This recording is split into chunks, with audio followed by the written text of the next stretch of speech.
ఎప్పుడు helping verb అంటారు, ఎప్పుడు మెయిన్ వెర్బ్ అంటారు, ఎప్పుడు దీన్ని ఒకదాన్ని హెల్పింగ్ వెర్బ్ అంటాం, ఎప్పుడు మెయిన్ వెర్బ్ అంటాం. మీకు నేను సింపుల్గా చెప్తాను. చూడండి, హీ ఈజ్ వాకింగ్ అని ఉంది సెంటెన్స్. He is walking. ఈ సెంటెన్స్లో మనకి ఈజ్ అనేదేమో హెల్పింగ్ వెర్బ్, వాకింగ్ అనేదేమో మెయిన్ వెర్బ్. ఇదేమో హెల్పింగ్ వెర్బ్, ఇది వచ్చేసి మెయిన్ వెర్బ్. అంటే మీరు ఎప్పుడు హెల్పింగ్ వెర్బ్ అని చెప్పాలి? రెండు వెర్బులు ఉంటే కనుక, రెండు వెర్బులు ఉంటే ఫస్ట్ది ఎప్పుడు కూడా హెల్పింగ్ వెర్బే అవుతుంది, రెండోది వచ్చేసి మెయిన్ వెర్బ్ అవుతుంది. ఇది బండగుట్టు. రైట్. ఒకటే ఉందనుకోండి, అది ఏదైనా సరే దాన్ని మనం మెయిన్ వెర్బ్ అంటాం. ఇప్పుడు చూడండి, she is a teacher. She is a teacher. ఇక్కడ ఒకటే ఉంది మనకి వెర్బ్, ఒకటే ఉంది. So this is main verb, this is main verb. ఇది మీరు గుర్తుపెట్టుకోవాల్సింది. రెండు వెర్బులు ఉంటే కనుక ఫస్ట్ది ఎప్పుడు కూడా హెల్పింగ్ వెర్బ్ అవుతుంది, రెండోది ఎప్పుడు మెయిన్ వెర్బ్ అవుతూ ఉంటుంది. ఒకే ఒకటి ఉందనుకోండి, దాన్ని మనం మెయిన్ వెర్బ్ అని చెప్పి మనం చెప్తాం అన్నమాట. మెయిన్ వెర్బ్ అని చెప్పి మనం చెప్తాం. రైట్. ఇంకో విషయం ఏంటంటే మీనింగ్స్లో తేడా. మీనింగ్స్లో మనకి తేడా. ఇప్పుడు చూడండి ఎలా వస్తుంది. అది హెల్పింగ్ వెర్బ్ అని ఎలా కనుక్కుంటారంటే వాటికి ఒక్కోసారి మీనింగ్స్ ఉండవు. ఇప్పుడు చూడండి, right, I do my homework అని రాశా. I do my homework. ఇక్కడ డూ అంటే ఏంటండి? చెయ్యటం అని, చేయుట. డూ అంటే ఏంటి? ఇక్కడ చేయుట అని. ఒకే ఒక వెర్బ్ ఉంది, ఒకే ఒక వెర్బ్ ఉంది కాబట్టి దీన్ని మనం ఏమంటాం? మెయిన్ వెర్బ్ అని చెప్పాలి. మెయిన్ వెర్బ్ అని చెప్పండి. రైట్. ఇప్పుడు ఈ సెంటెన్స్ ఉంది, do you play cricket? Do you play cricket అని అడిగాం. ఇప్పుడు డూ అంటే ఏంటండి మీనింగ్ చెప్పండి, బాగా ఆలోచించి చెప్పండి. ఇక్కడ డూ అంటే మీనింగ్ ఏంటి? చెయ్యటం అని మీనింగ్ వచ్చిందా ఇక్కడ మనకి? చెయ్యటం అని చెప్పి ఏమన్నా మీనింగ్ వచ్చిందా మనకి సెంటెన్స్లో? లేదు. నువ్వు క్రికెట్ ఆడతావా అని, అంతే. అంతేగాని ఈ మీనింగ్ మనకి ఇక్కడ రాలేదు, ఈ మీనింగ్ మనకి ఇక్కడ రాలేదు. కాబట్టి ఇక్కడ మనం క్వశ్చన్ చేయడానికి మాత్రమే వాడాను నేను దీన్ని, అంతకు మించి నాకు పెద్ద ప్రత్యేకంగా ఏం లేదు. ప్రజెంట్ టెన్స్లో వాడాను నేను, కాబట్టి ఇక్కడ చెయ్యటం అనే మీనింగ్ రావట్లేదు. కాబట్టి చూడండి, రెండు వెర్బులు ఉన్నాయి, ఇదొక వెర్బు, ఇదొక వెర్బు. ఇదేమో హెల్పింగ్ వెర్బు, ఇది వచ్చేసి మెయిన్ వెర్బు. చూసారా, ఇక్కడ మనకి మీనింగ్ రాలేదు, మనకి ఇక్కడ మీనింగ్ రాలేదు. కాబట్టి జనరల్గా మనకి హెల్పింగ్ వెర్బ్స్కి మీనింగ్స్ ఉండవు, హెల్పింగ్ వెర్బ్స్కి మనకి మీనింగ్స్ ఎప్పుడు కూడా ఉండవు. ఇది మీరు బాగా అబ్జర్వ్ చేసుకోవాలి. ఫర్ ఎగ్జాంపుల్ చూడండి, right, I did my homework. I did my homework. ఇక్కడ డిడ్ అంటే ఏంటండి? చేశాను అని. ఐ డిడ్ పాస్ట్ టెన్స్లో ఉంది. డిడ్ అనేటప్పటికి మీకు మీనింగ్ వచ్చేసింది. కాబట్టి మీనింగ్ వచ్చింది కాబట్టి ఒకే ఒక వెర్బ్ ఉంది కాబట్టి దాన్ని ఏమంటాను నేను? మెయిన్ వెర్బ్ అని చెప్పి అంటాను. ఇప్పుడు ఈ sentence did you finish your homework? Did you finish your homework? నువ్వు నీ హోంవర్క్ ఫినిష్ చేసేసావా అని చెప్పి. ఇప్పుడు డిడ్ అంటే ఏంటో చెప్పండి. ఇక్కడ డిడ్ అంటే ఏంటో చెప్పండి. చేశాను అని మీనింగ్ వచ్చిందండి ఇక్కడ మనకి?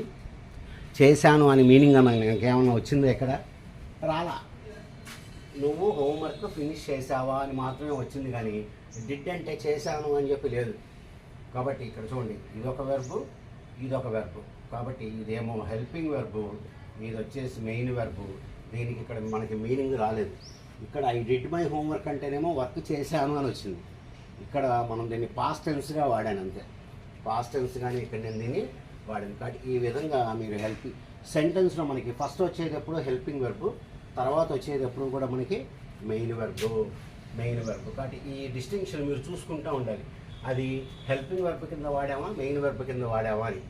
ఇప్పుడు అలాగే హ్యావ్, హ్యాజ్, హ్యాడ్ గురించి చూసుకుందాం. Have, has, had. రైట్. ఇప్పుడు చూడండి, I have a house. I have a house.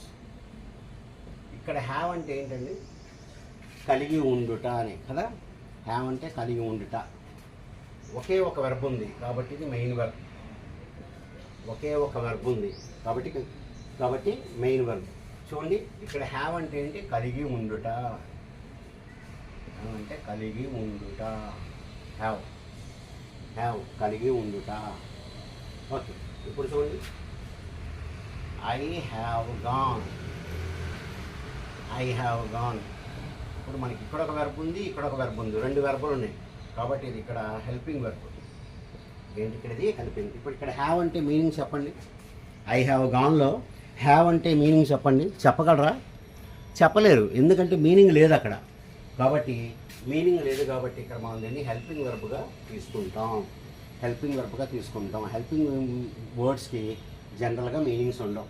కానీ ఇక్కడ మీరు మెయిన్ వెర్బ్ కింద వాడారు అంటే ఒకటే ఉంది వెర్బ్. మెయిన్ వెర్బ్ కింద వాడినప్పుడు కలిగి ఉండుట అనేటువంటి మీనింగ్ మనకి ఇక్కడ వస్తుందన్నమాట. కాబట్టి ఈ విధమైనటువంటి తేడాలు మీరు కనిపెడతా ఉండాలి. అలాగే చూడండి, right. He has a building. He has a building. ఆయనకు ఒక బిల్డింగ్ ఉంది. హీ హ్యాస్ కలిగి ఉండుట, ఇక్కడ కలిగి ఉండుట. ఇప్పుడు షీ హ్యాస్ ఈటెన్, ఆవిడ తినేసింది. షీ హ్యాస్ ఈటెన్, ఆవిడ తినేసింది. ఇప్పుడు హ్యాస్ అంటే మీనింగ్ చెప్పండి. చెప్పలేరు మీరు, ఎందుకంటే ఇక్కడ మనకి రెండు వెర్బులు ఉన్నాయి.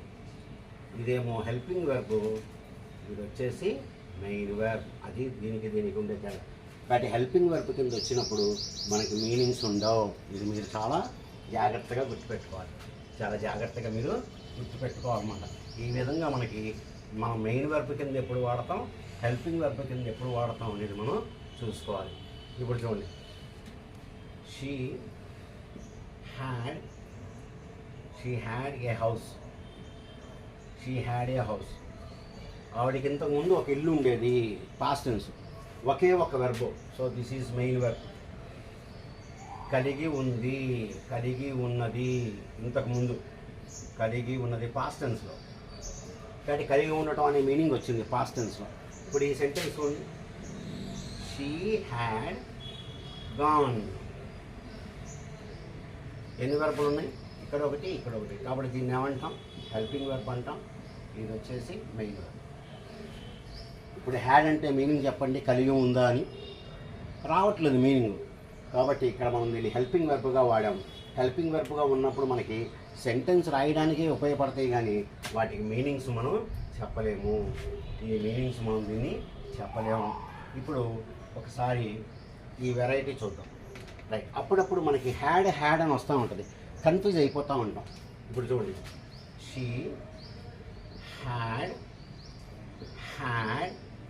హర్ మీల్స్ అని ఉంది. Her meals. She had her meals. ఏంటది, తప్పు రాశారా సార్, ఒకసారి చెక్ చేసుకోండి అంటారేమో. కాదు. చూడండి, రెండు వెర్బులు ఉన్నాయి.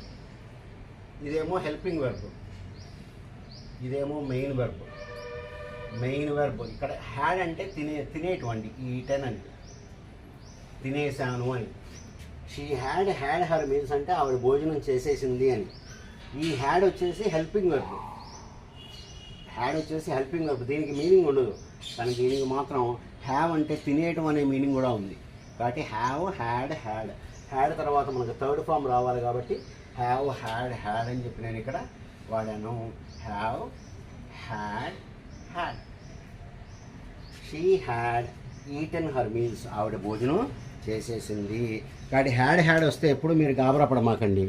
దాని మీనింగ్ మీరు జాగ్రత్తగా చూసుకొని మీరు చేస్తూ ఉండండి. సో డియర్ స్టూడెంట్స్, ఇది ఈ రోజుకు సంబంధించింది. మీకు ఈ వీడియో నచ్చుద్దని చెప్పి అనుకుంటున్నాను. తప్పనిసరిగా మీరు వీడియోని లైక్, షేర్ అండ్ సబ్స్క్రైబ్ చేసుకోండి. Good day to you all.